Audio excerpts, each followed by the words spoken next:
Asia cup 2025 মাঠের লড়াইয়ের বাইরেও হচ্ছে অনেক নাটক আর বিতর্ক। পাকিস্তান আমিরাতের ম্যাচটাতেও রয়ে গেল সেরকমই এক নাটকীয়তার ছাপ।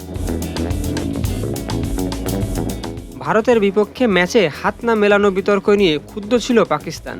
ম্যাচ রেফারি অ্যান্ডি পাইক্রফটকে সরাতে না পারলে ম্যাচ না খেলার হুঁশিয়ারিও দিয়েছিল তারা। অবশেষে পাইক্রফট ক্ষমা চাইলে মাঠে নামে পাকিস্তান, তবে ম্যাচ শুরু হয় 1 ঘন্টা দেরিতে। কিন্তু নাটকীয়তা এখানেই শেষ নয়। ম্যাচ চলাকালে এক অনাকাঙ্ক্ষিত ঘটনা থামিয়ে দেয় খেলা। আমিরাতের ইনিংসের 6ষ্ঠ ওভারে উইকেট কিপার মোহাম্মদ হারিস বোলার সাইম আইয়ুবের দিকে থ্রো করেন, কিন্তু লক্ষ্যভ্রষ্ট হয়ে বল আঘাত করে অনফিল্ড আম্পায়ার রুচিয়া পাল্লিয়া গুরুগের মাথায়। মুহূর্তেই খেলা থেমে যায়। পাকিস্তানের খেলোয়াড়রা ছুটে আসেন, ফিজিও নামেন মাঠে।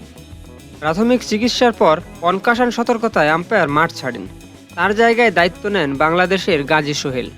অবশেষে খেলা চলতে থাকে, আর সেই ম্যাচে আমিরাতকে 41 রানে হারিয়ে সুপার 4 নিশ্চিত করে পাকিস্তান। একই গ্রুপ থেকে ভারতও জায়গা করে নিয়েছে সেরা 4-এ। অর্থাৎ আবারও মাঠে নামছে ভারত বনাম পাকিস্তান 21শে সেপ্টেম্বর। দেখা যাক এবারও কি মাঠের লড়াই ছাড়াও নতুন কোনো বিতর্ক জন্মে কিনা।